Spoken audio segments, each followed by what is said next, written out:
Hi and welcome to a retrospect video. We promise you showcasing many of the photos of the exterior teardown done in the early days of the Vagabond project. Hi Alex, please share how this was done. Was it really aggressive or was it planned? Did you go slow? And how many guys did you have working on it? Oh, thanks Ron and welcome back. I'd probably say if you're using a circular saw and a sabre saw, it's aggressive. We ripped into the boat a fair bit. What we had to do was we found, in hindsight, we found a lot of rot in the horizontal surface, and basically all the decks, that sort of thing. A lot of the beams had sagged just due to age, really. The hull itself was very, very intact, which was the main thing. So if you're gonna build a boat or do a refit on a boat, you want to make sure the foundation is solid, no different to building a house. So structurally, the hull was fantastic. There was only like 2 little bits of rot in that, which I think we may or may not have showed anyone yet, but it was insignificant, really. But what we found was anything that you can see through on a boat generally, or that moves, will leak at some point. Right? It just does, even in modern boats today. So once we started stripping down the basic sort of things like the hardtop, the mast, the davits, you start to see behind that. Some of the rot was obvious, and you can feel it because in a lot of boats, in fiberglass boats too, the deck gets spongy. Well, same sort of thing with this. So the cockpit deck, it had sunk a little bit or sagged.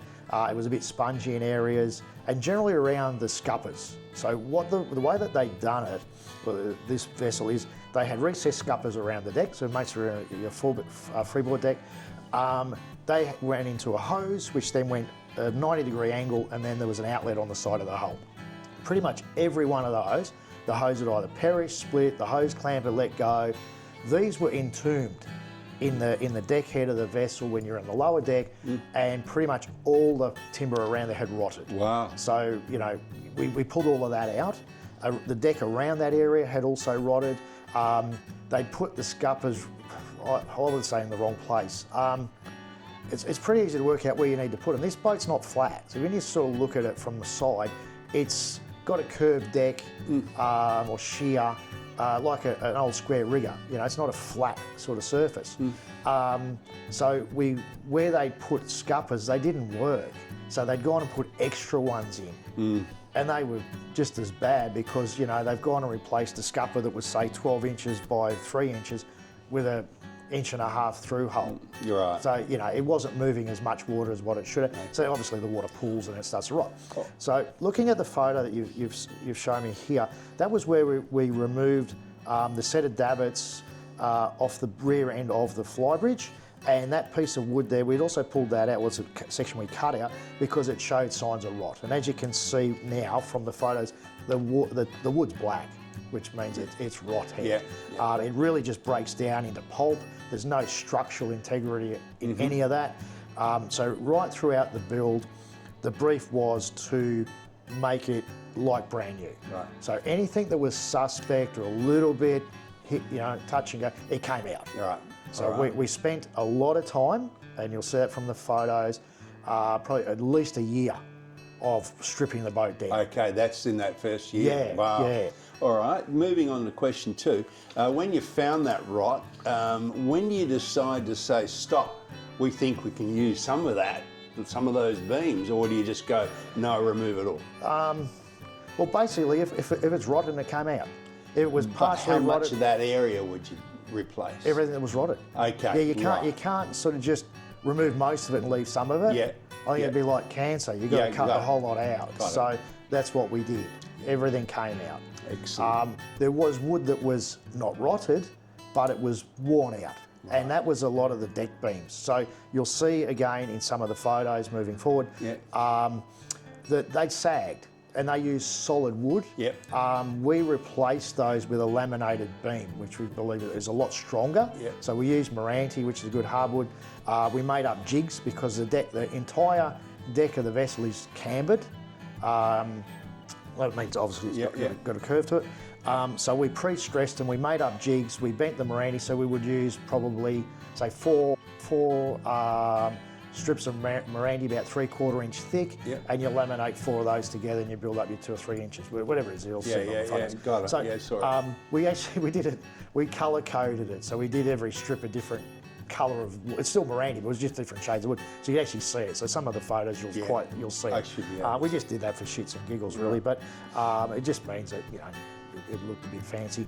Everything was then epoxy, glued and screwed into place, and we jacked everything up with acros to basically get the height back to where it should have been. Because when you walked on that section of flybridge that you saw in the early photo, it actually sagged. And when it rains, you can see the water pooling there because it's basically sagged.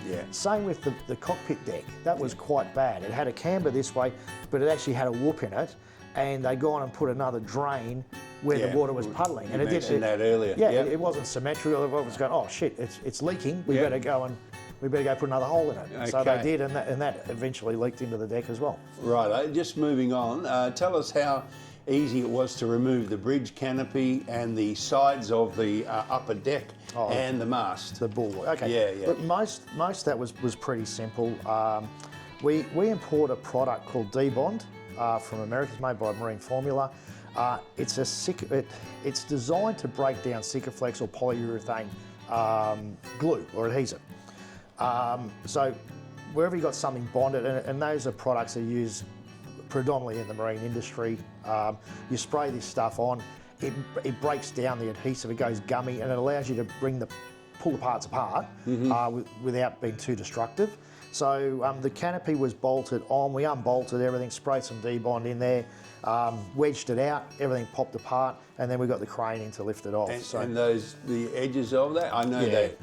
Okay, so with the bulwark there, we cut a lot of that back, partly because we were going to redesign the flybridge. So we're sort of toying with the idea of making the boat look less commercial. The boat was originally built for commercial contract, and that fell through towards the end of the build, and then it was sold as a private vessel.